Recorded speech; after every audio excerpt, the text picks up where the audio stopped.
Ahora nos vamos a poner en manos de nuestra compañera Marisa Navarta, que nos va a hacer un contexto histórico de nuestro régimen previsional. Bienvenida, Marisa. Buen día.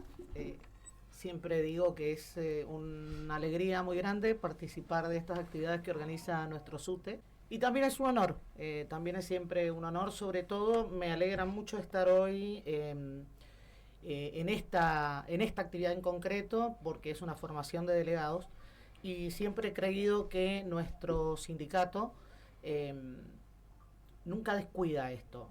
¿Por qué? Porque sabemos lo que significa para cada compañero y compañera que asume la responsabilidad de representar a su unidad de trabajo en los plenarios y también a sus compañeros y compañeras trabajadores de la educación en cada circunstancia que lo necesite.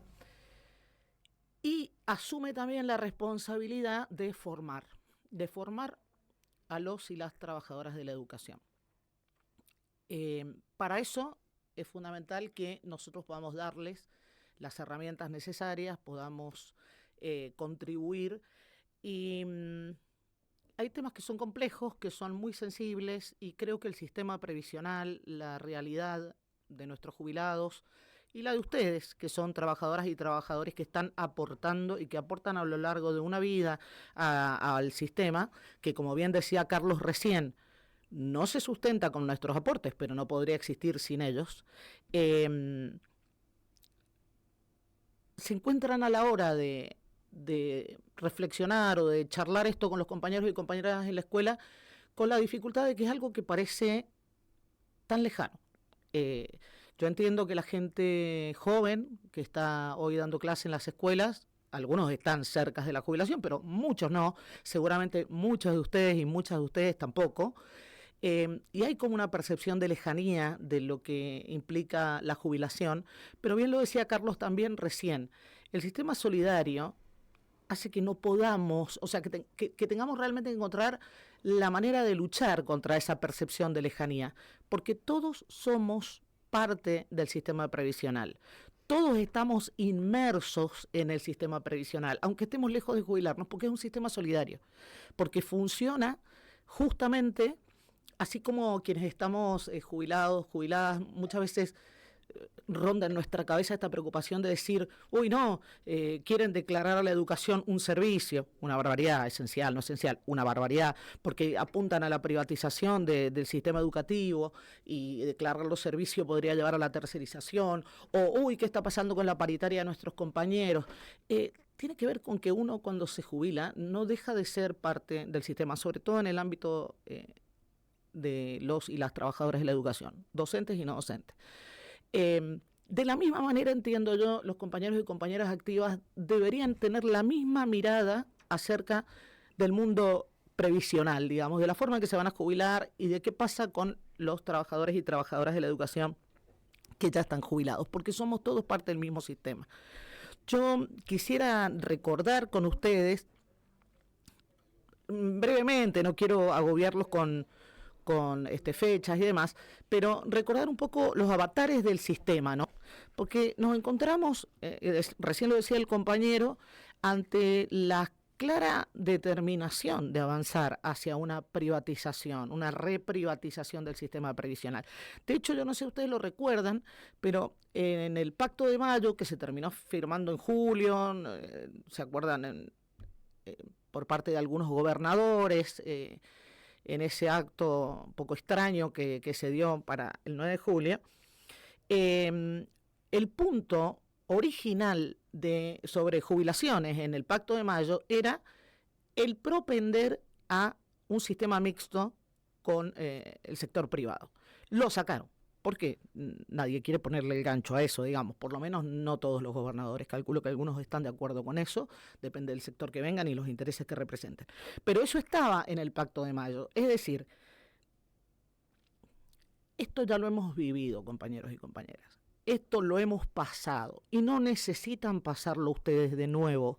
No hace falta vivir un 2001 para saber lo que significa. Solo hay que formarse, solo hay que estudiar, solo hay que recordar y hay que hablar con los compañeros y compañeras que están en la escuela y son un poco más grandes y con los que ya no estamos en la escuela, porque todos ya vivimos estos procesos. Son procesos de propaganda, procesos de desfinanciación, procesos de destrucción de los sistemas, de las empresas públicas, del Estado, para un ingreso de capitales que persiguen sus propios intereses.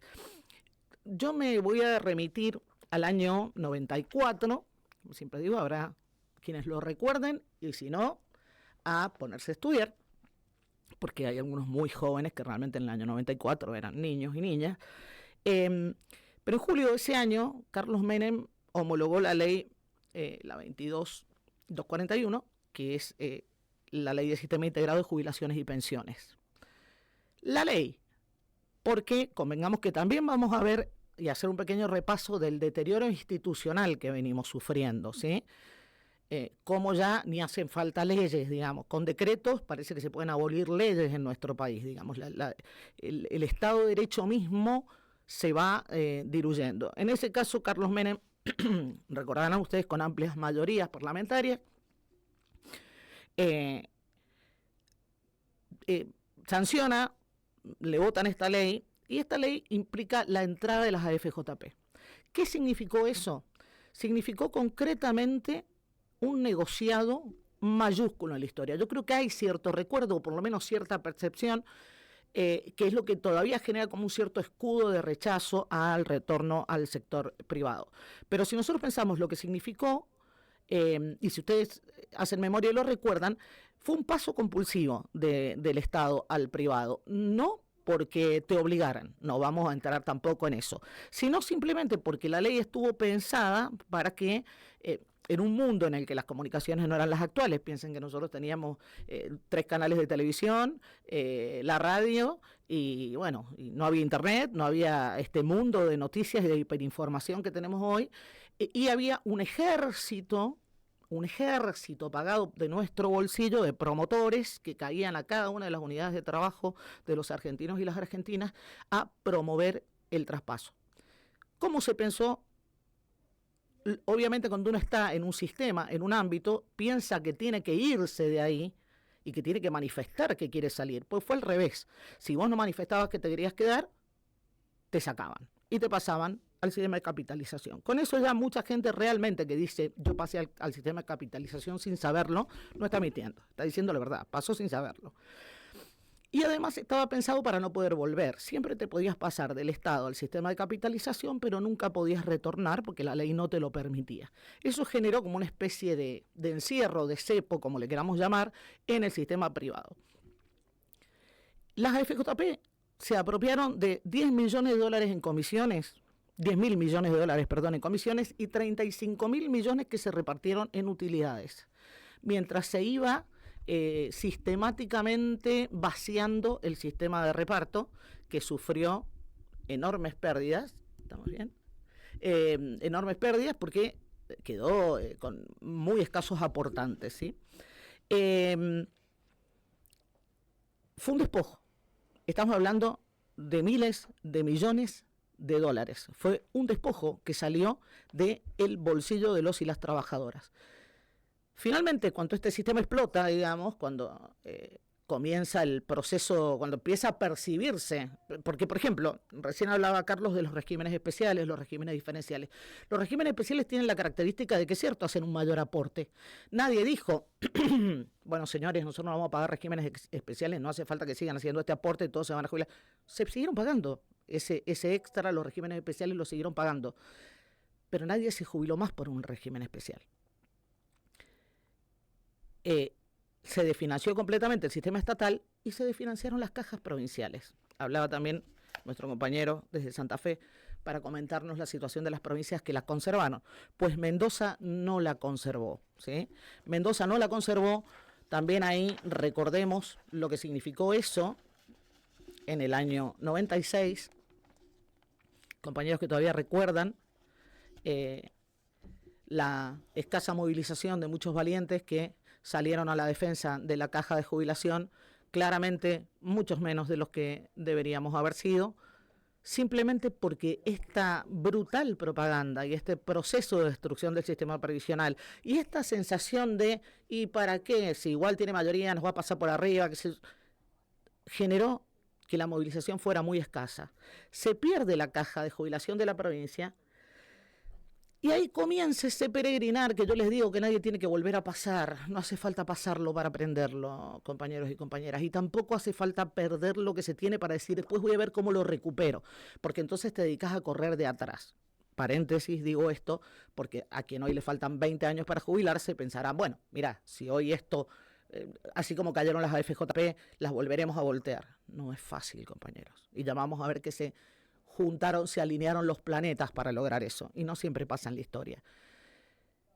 Empezó un peregrinar de 10 años de trabajadores y trabajadoras de la educación, docentes, que comenzaron a jubilarse con la jubilación ordinaria. Piensen por un momento lo que eso significó. El blanqueo del salario docente vino mucho después gracias a la paritaria. En ese entonces no había paritaria, veníamos de la hiperinflación, de que cualquier aumento servía aunque estuviera en negro, porque la situación era inmanejable. Los que vivimos la hiperinflación sabemos que eso era, yo lo recuerdo como si todos corríamos detrás de la góndola mientras iban cambiándole el precio, corría el que acababa de vender el autito para no... Bueno, vivíamos en esa locura. Y los aumentos se iban acumulando en negro como se pudiera, porque había que comer todos los días. Con ese salario los compañeros se encontraron de pronto en que se iban a jubilar 15 años más viejos. Había gente que estaba esperando su jubilación para el otro año y tuvo que esperar 15 años, ¿sí?, hasta tener 60 y 65, y con un 45-50% de tasa de sustitución, es decir, con esa proporción del salario a la hora de irse. Con un salario en negro es como si yo les dijera, de 1 millón te queda la mitad porque tiene una parte en negro y después de eso te queda la mitad porque es la tasa de sustitución. Pasaron a la indigencia y les dijeron, bueno, miren muchachos, les dejamos tener 12 horas. No, pero si yo soy maestro, no importa, dalas en la EGB3, total, fíjate, unas horitas de lengua, podés seguir dando 12 horas para no morir. Esa es la situación en la que nuestros compañeros y compañeras se jubilaron durante 10 años. ¿Hasta qué momento? Hasta que en el año 2005 se restituye una ley nacional del tiempo del menemismo que había quedado ahí parada, digamos, por Carlos Menem, nuestra 24016. ¿Qué significó esto? Que el gobierno nacional en ese momento de Néstor Kirchner, en respuesta a la lucha y el reclamo gremial que venía dando CETERA y todos los sindicatos docentes del país, sobre todo de las cajas, las 11 provincias con las cajas transferidas, porque ahí es donde se había generado esta especie de hueco de que los compañeros no se jubilaran por ningún sistema vinculado al sistema docente y a sus aportes y demás. Se restituye la 24016, que es la que conocemos, la jubilación a 57 y 60, fue variando, ajustándose con el tiempo, pero básicamente nos termina quedando nuestro régimen con un 82% al momento del retiro, según los haberes del último año. Fue un logro extraordinario, fruto de la lucha, pero también de un Estado nacional dispuesto a ir modificando las cosas. Todavía no se había reestatizado el sistema. Ahí me acuerdo que los docentes dimos un paso que no había dado nadie en tantos años en el país, que fue salir del cepo, romper el cepo de las AFJP, quebrar eso de que nadie podía salir. Salimos los docentes. ¿Por qué? Porque era imposible pagar obviamente las AFJP, que ya no pagaban nada, porque encima el Estado venía financiando lo que ellos no, o sea, venían pagando las jubilaciones que ellos no pagaban.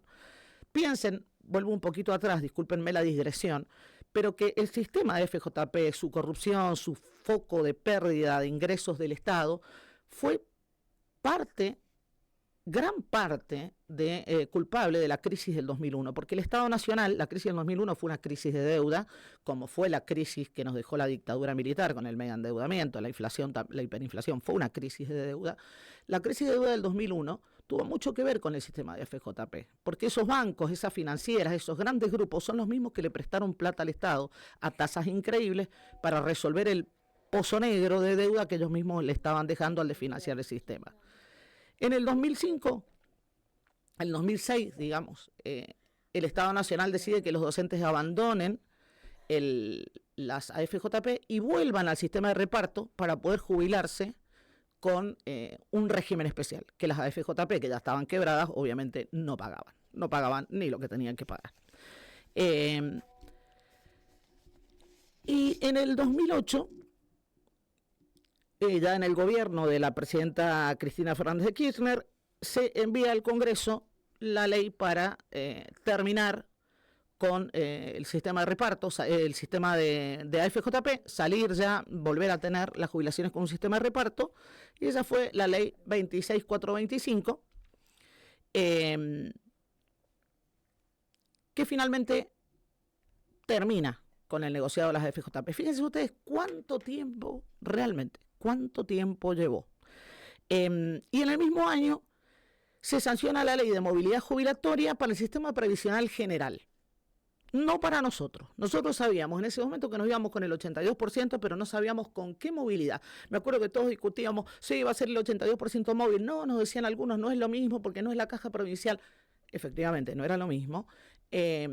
Y todavía no sabíamos muy bien cómo iba a funcionar el tema de la movilidad en la jubilación docente. Pero sí, por lo menos nuestros compañeros y compañeras jubilados, celadores, nuestros compañeros y compañeras no docentes, en el año 2009, logran una ley de movilidad.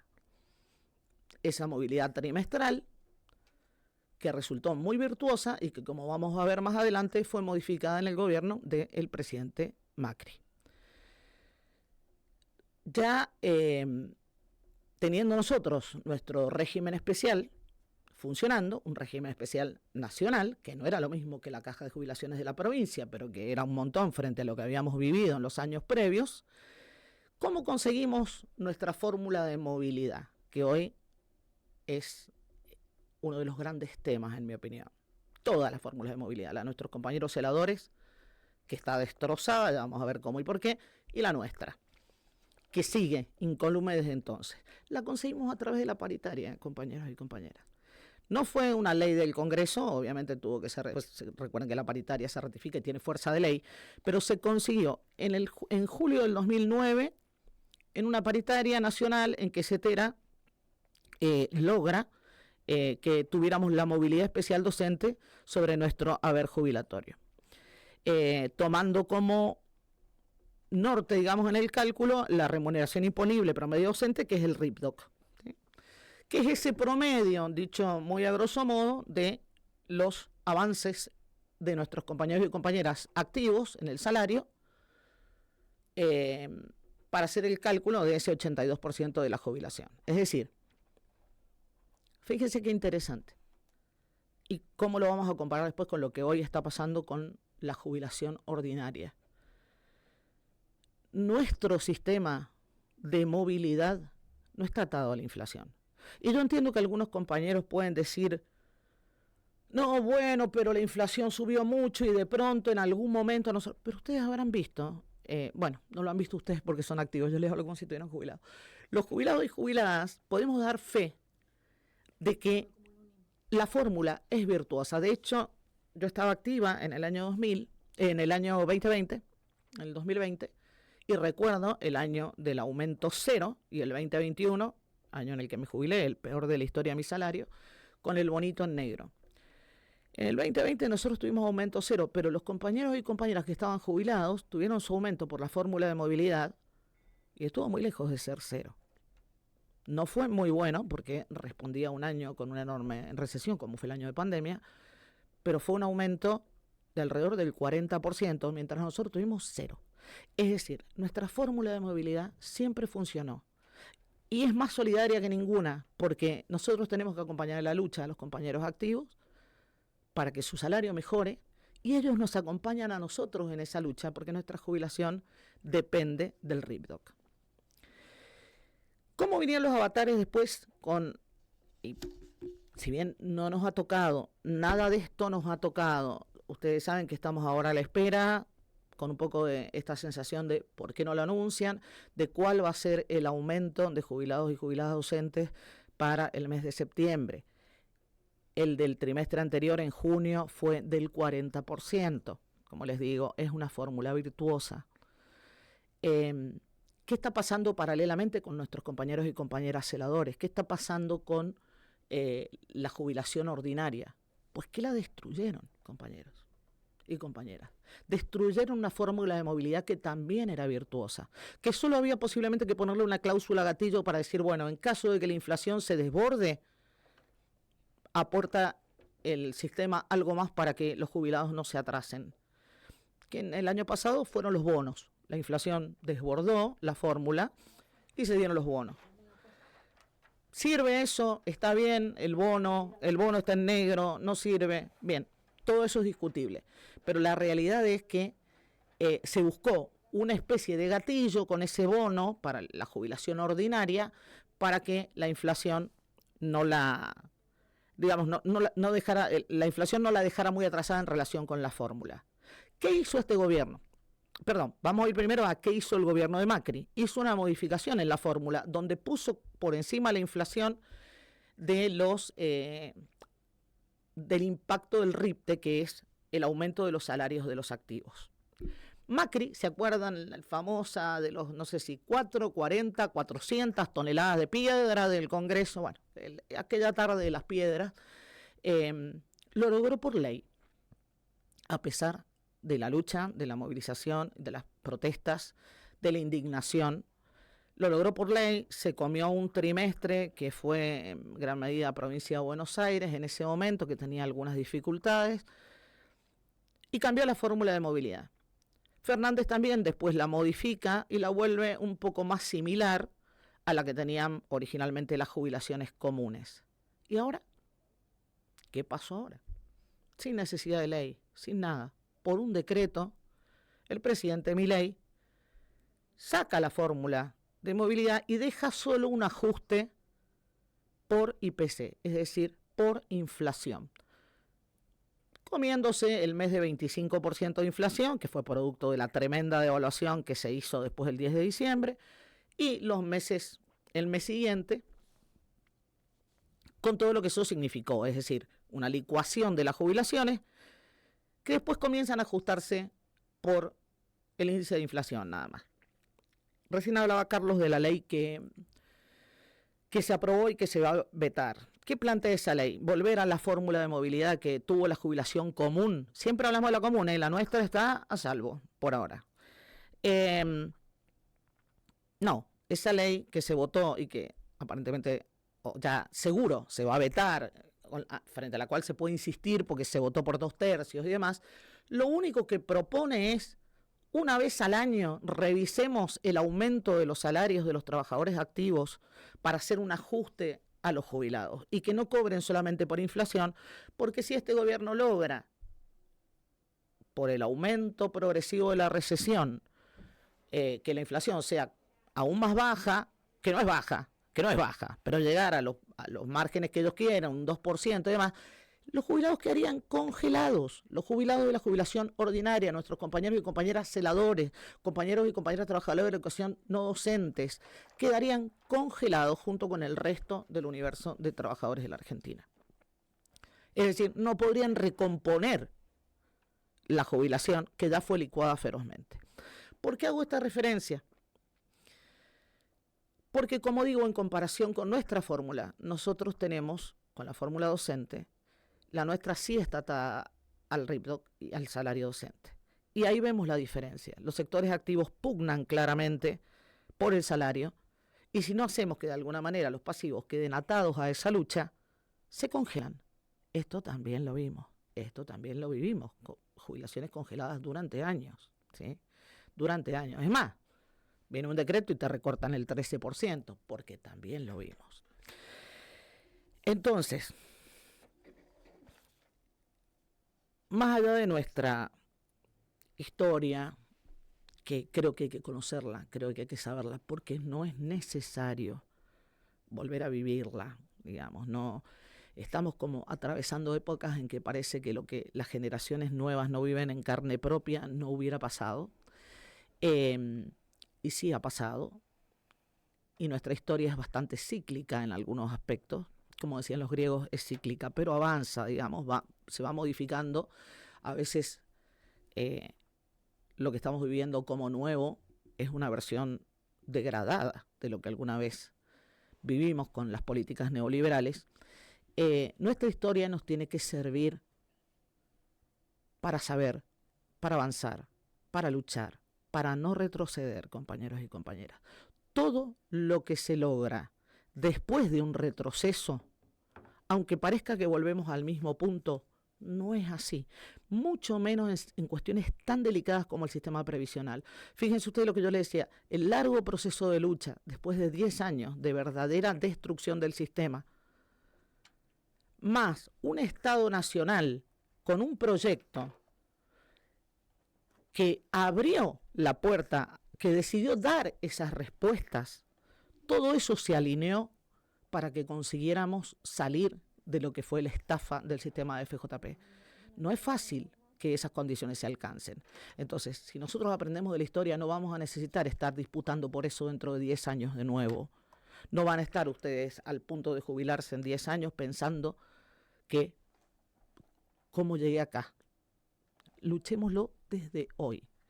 ¿Por qué? Porque todavía conservamos nuestro régimen especial. Yo, para cerrar, quiero recordarles que el gobierno del presidente Macri fue el que introdujo la noción de que los regímenes especiales, que son solo 7 en la Argentina, Carlos hablaba recién de regímenes especiales y diferenciales. Los diferenciales están dentro de la ley general. Puede ser que te jubiles un poco más joven o más, pero los especiales son leyes propias, tienen distintos sistemas de aporte y demás. Fue el primer gobierno que planteó, el del presidente Macri, que los regímenes especiales eran jubilaciones de privilegio. Imagínense ustedes, un régimen especial como el docente, equipararlo a jubilación de privilegio.